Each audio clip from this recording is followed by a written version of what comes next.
எங்கள் பயணம் தொடர்கிறது, அதை எவரும் தடுக்க முடியாது. எங்கள் இலக்கு தெரிகிறது, அதை எவரும் மறைக்க முடியாது. எங்கள் பெருமை புரிகிறது, அதை எவரும் குறைக்க முடியாது.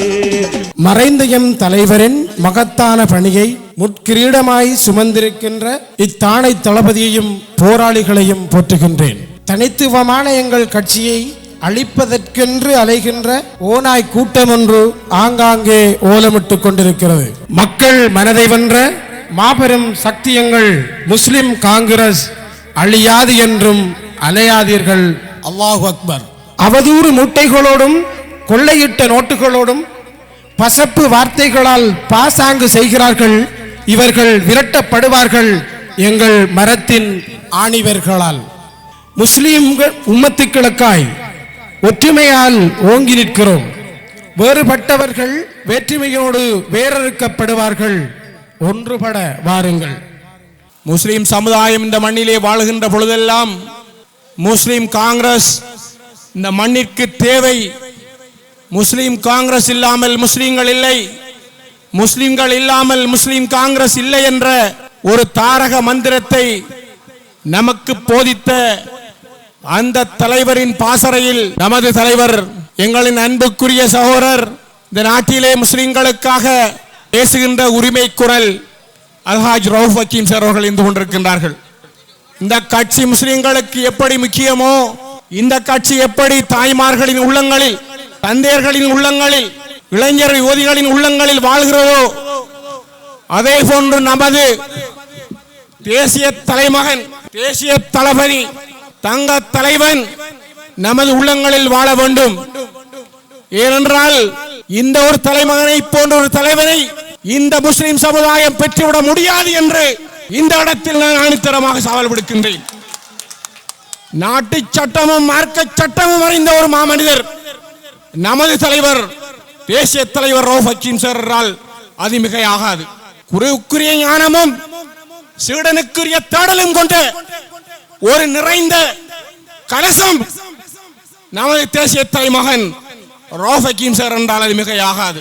அப்படியான ஒரு தலைமகனை கொண்டு இந்த கட்சி பயணித்துக் கொண்டிருக்கிறது. கரை படியாத கரம், இறை பதிந்த மனம், மறை ததும்பும் குணம், நிறை மனிதம் நிதம் நீ என்று நான் சொல்வேன்.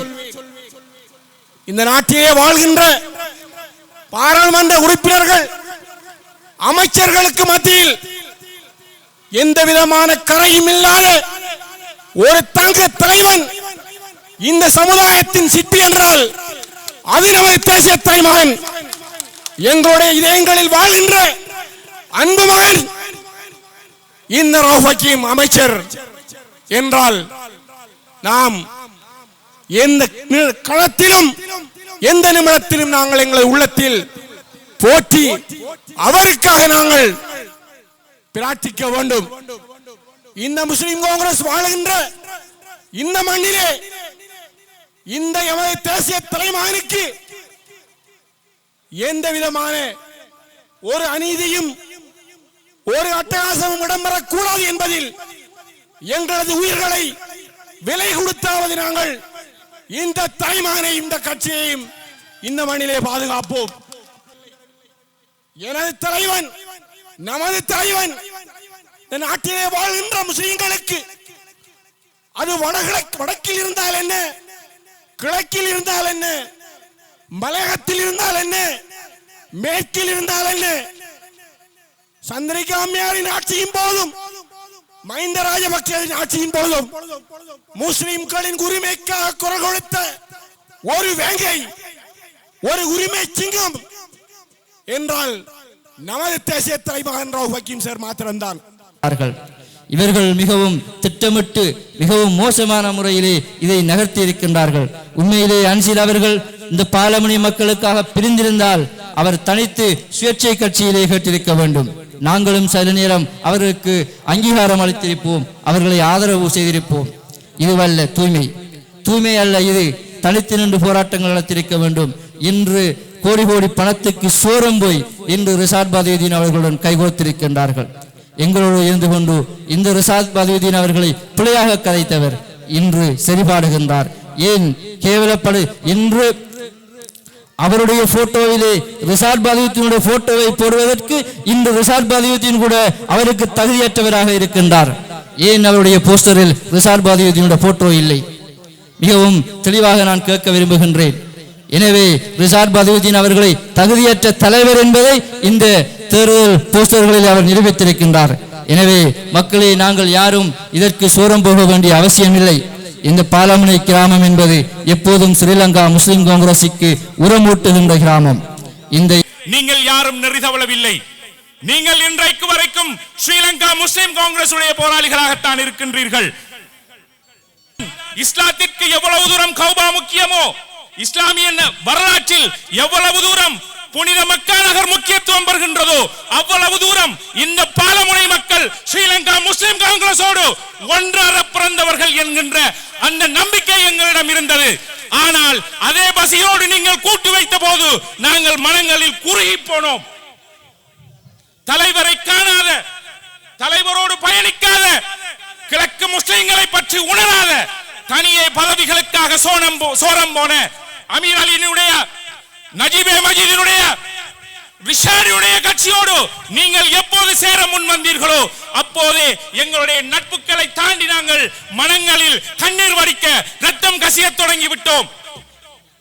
கடந்த பாராளுமன்ற தேர்தலில் இங்கே வந்து மயிலில் வந்து எவ்வளவோ வாக்குறுதிகளை அள்ளிவிட்டு சென்றவர்கள் இதுவரைக்கும் எதை நிறைவேற்றி இருக்கின்றார்கள்? தலைமைக்கு எதிராக வைக்கப்படுகின்ற குற்றச்சாட்டுகளுக்கு எதிராக அல்லது குற்றச்சாட்டுகளில் இருந்து அவர்கள் எவற்றை கூற வருகின்றார்கள்? அவர்களுடைய கொள்கை என்பது என்ன? தனியே குற்றச்சாட்டுகளுக்காக சோரம் போன ஒரு கட்சியாக இந்த ஸ்ரீலங்கா முஸ்லிம் காங்கிரசும் இங்கிருக்கின்ற யாரும் இருக்க மாட்டார்கள். உணர்வுகளின் மீது மாத்திரம் இந்த கட்சி எழுப்பப்படவில்லை, அறிவின் மீது எழுப்பப்பட்டிருக்கின்றது, ஆத்திரத்தின் மீது எழுப்பப்படவில்லை. மிக அழகாக ஆழமாக சிந்திக்கப்பட்ட சிந்தனைகளின் மீது, தத்துவங்களின் மீது இந்த கட்சி எழுப்பப்பட்டிருக்கின்றது. எழுப்பப்பட்ட இந்த கட்சியினுடைய ஆணிவேர்கள் இங்கிருக்கின்ற போராளிகள் நாங்கள் அனைவரும் தான். அங்கே சென்று வசைபாடுவதற்கென்று ஒரு கூட்டத்தை உங்களுக்கு இடையில் அமைத்துக் கொள்ளாதீர்கள். சாணக்கியமிக்க தலைமைத்துவத்தின் சரித்திரமான ஒரு பயணமாக இது அமைந்திருக்கின்றது. தடைகளை எல்லாம் கடந்து, தடைகளை எல்லாம் உடைத்து வென்றிருக்கின்ற ஒரு நாளாக இது அமைந்திருக்கின்றது. சாணக்கியமிக்க தலைமைத்துவத்தின் சரித்திரமான பயணம் என்றால் அது மிகையாகாது. எப்போதும் சிறுபான்மையினுடைய வாக்குகள் செல்லா காசு என்றுதான் பெரும்பான்மை இனத்தவர்கள் பார்ப்பது ஒன்று. ஆனால் தேசியம் காத்த இந்த ஸ்ரீலங்கா முஸ்லிம் காங்கிரசினுடைய தலைமைத்துவத்தின் வந்த எம்போராளிகளின் வாக்குகள் மிகவும் பலமானது என்பதை அவர்கள் சென்ற கடந்த ஜனாதிபதி தேர்தலில் பார்த்திருப்பார்கள், அச்சம் கொண்டிருப்பார்கள் என்பதில் எந்த விதமான ஐயப்பாடுகளும் இல்லை. ஸ்ரீலங்கா முஸ்லிம் காங்கிரசுக்கு என்ற ஒரு பாரம்பரியம் இருக்கிறது. ஸ்ரீலங்கா முஸ்லிம் காங்கிரசுக்கு என்ற ஒரு தனித்துவம் இருக்கிறது. அந்த தனித்துவத்தில் ஸ்ரீலங்கா முஸ்லிம் காங்கிரஸ் இன்று வரைக்கும் உறுதியாக இருக்கிறது. அந்த காலகட்டத்திலே பலவீனப்படுத்தப்பட்ட பொழுது இவர்கள் எல்லாம் அமைச்சு பதவிகளையும் அதற்கென்று வழிநடத்துவதற்காக ஒரு கட்சியையும் பெற்றுக் கொண்டார்கள். அதன் மூலமாக குறைந்தபட்சமாக அவர்கள் செய்த சேவையை உங்களால் சொல்ல முடியுமா? 1000 விளக்குடன் ஆதவன் எழுந்து வந்தான், எழுந்து வந்தான். 1000 விளக்குடன் ஆதவன் எழுந்து வந்தான், எழுந்து வந்தான். இருக்கிற பதவிகளை வைத்துக் கொண்டும் எங்களுடைய தவிசாளர் சான்று பகர்வார். தலைவரே அமைச்சிலே, மறைந்த தலைவருடைய அமைச்சிலே பதவிகளிலே இருந்தவர்கள், நான் பேர் சொல்ல விரும்பவில்லை, இன்று கட்சிக்கு வெளியிலே இருக்கலாம், ஊகித்துக் கொள்ளலாம். ஆனால் எவ்வளவு தூரம் அவதூறுகளை சொல்லி இருக்கிறார்கள். தலைவருக்கு மாத்திரமல்ல, தலைவரின் குடும்ப பிரச்சனைகளை கூட குஷியாக கதைப்பதிலே அவர்களுக்கு ஒரு பெரிய ஆனந்தம். இதையெல்லாம் கேட்டு நாங்கள் மிக வேதனைப்பட்டிருக்கிறோம்.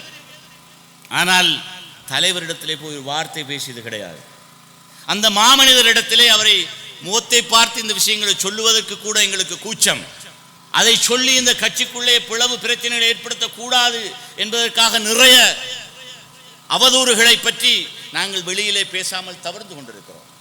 ஆனால் இன்று தாராளமாக இவர்கள் இந்த விஷயங்களை பேசி வருகிறார்கள். எனவே அவர்களுடைய இந்த அவதூறுகளை பற்றி அதை அல்லாஹ்விடத்திலே நாங்கள் அமானிதமாக விட்டு விடுவோம், அவனிடத்திலே பாரம் சாட்டி விடுவோம்.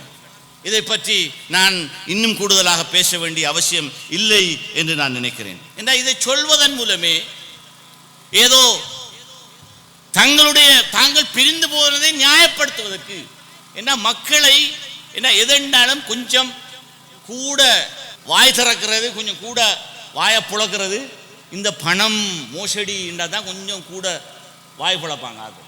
அதுக்காக இந்த விஷயங்களை இப்படியாக வாய்க்கு வந்த மாதிரி பேசி தெரிகிற இந்த பழக்கம் கைவிடப்பட வேண்டும். அடுத்து மாகாண சபை தேர்தல் போட்டியிடுவதற்கு சகோதரர் நசீர் போட்டியாக வருவார் என்ற ஒரு நிலவரம். அந்த நிலையில் இப்ப சகோதரர் நசீருக்கு எதிராக என்றால் இது அவரை இலக்கு வைத்து தாக்க வேண்டும், இன்னும் ஒரு பாராளுமன்ற உறுப்பினரை இலக்கு வைத்து தாக்க வேண்டும். அதற்காக பணம் வாங்கிவிட்டு தொழில் கொடுத்தார்கள் என்று சொல்வது எல்லாருக்கும் வாய்க்கு வந்த மாதிரி இந்த கதை. எல்லா பாராளுமன்ற உறுப்பினர்களுக்கும் இந்த பழி வரும். அதே போல இன்னும் பல அவதூறுகள் சொல்லப்பட்டது. நான் இங்கே சொல்லவும் எனக்கு கூசுகிறது. பெண் பிள்ளை விவகாரங்கள், கசினோ விவகாரம், மது போதை விவகாரம் என்றெல்லாம் 1000 விஷயங்களை, இந்த விஷயங்களை எல்லாம் பேசுகின்ற இந்த அவதூறு என்பது ஆலிம்கள் உலமாக்கள் இருக்கிற இந்த மண்ணில் பல தடவைகள் இது சம்பந்தமான குத்துபா பிரசங்கங்கள் நடந்திருக்கின்றன. இன்னும் ஒரு முறை அவதூறு சொல்வதில் இருக்கிற அநியாயம் என்பது சம்பந்தமாக மற்றவருடைய விஷயங்களை கிண்டி கிளறி பகிரங்கமாக பேசித் தெரிகிற இந்த விஷயங்கள் புனித காபத்துல்லாவை உடைப்பதை விடவும் ஆபத்தானது, மோசமானது என்று சொல்லப்படுது. ஆனால் இதையெல்லாம் மார்க்கத்தின் பேரிலே, சமூக விடுதலை என்ற பெயரிலே நாங்கள் பேசுகிறோம் என்று பேசுவதன் பின்னணியில் இருப்பதெல்லாம் சொந்த சுயலாப அரசியல் அன்றி வேறு எதுவும் அல்ல. ஆதாரம் இருந்தால் கட்டாயமாக நாங்கள் விசாரிப்போம். ஆதாரம் எதுவும் இல்லாமல் வாய்க்கு வந்தபடி இந்த விஷயங்களை பேசித் தெரிகிறார். எனவே இந்த அநியாயங்கள் இவற்றுக்கு முற்றுப்புள்ளி வைக்கப்பட வேண்டும். தவறான வழிகாட்டலிலே இவர்கள் எல்லாம் இதை செய்கிறார்கள் என்று நினைக்கிற போது எல்லாம் பதவி ஆசைக்காக அடைந்து கொள்ள முடியாத இலக்குகள் என்று தாங்களே நினைத்துக் கொண்ட இலக்குகளை நினைத்து பயணிக்க ஆரம்பித்திருக்கிறார்கள். நிச்சயமாக வந்த இலக்குகளை அடைவதற்கு இந்த மக்கள் அனுமதிக்க மாட்டார்கள். இப்படியான போக்கிலே போனால் நாகரிகமாக உங்கள் அரசியலை செய்ய நீங்கள் தெரிந்து கொள்ள வேண்டும். ஆனால் அவர்களுக்கு அவர்களாகவே ஆப்பு வைத்துக் கொண்டார்கள் என்றுதான் சொல்ல தோணுகிறது. எனவே இப்படியெல்லாம் ஸ்ரீலங்கா முஸ்லிம் காங்கிரஸ் என்ற இந்த இயக்கம், இதனை கருவறுக்க புறப்பட்ட யாரும் இந்த இயக்கத்தை அழித்து விட முடியவில்லை. தாங்கள் ஆளாகி கொண்டார்கள், தாங்கள் பதவிகளை அடைந்து விட்டார்கள், தாங்கள் நிறைய பணம் சம்பாதித்துக் கொண்டார்கள், தாங்கள் சொகுசு அனுபவிக்கிறார்கள். ஆனால் கட்டம் கட்டமாக ஒவ்வொருவரும் அரசியல் அஸ்தமனத்துக்கு தயாராகி கொண்டும் போனார்கள். இந்த மண்ணிலே இந்த இயக்கத்தை வாழ வைக்கிற பணியை மடிப்பிச்சை கேட்டு இந்த கட்சியை வளர்த்த தாய்மார்கள், இதற்கு அவர்களுடைய முந்தானைகளை ஏந்தி பிரார்த்தித்த தாய்மார்கள், நாங்கள் வீடு வீடாக இன்று வலம் வந்த போது கட்சி அளிக்க விட மாட்டோம் என்று சின்ன பாலமுனைக்கு போன போதும் ஒரு சில புலம்பல்களை கேட்டோம். எங்களுக்கான ஆசனம் தவறி போகிறது என்கின்ற ஆதங்கம் இருந்தது. ஆனால் கட்சி அழிய விட மாட்டோம் என்பதை தாய்மார்கள் மிக தெளிவாக இருந்தார்கள். பெருந்தலைவர் நட்டமரம் ஆலமரந்தா, பேதமைகள் தடுத்தது அது ஆளும் மறந்தா.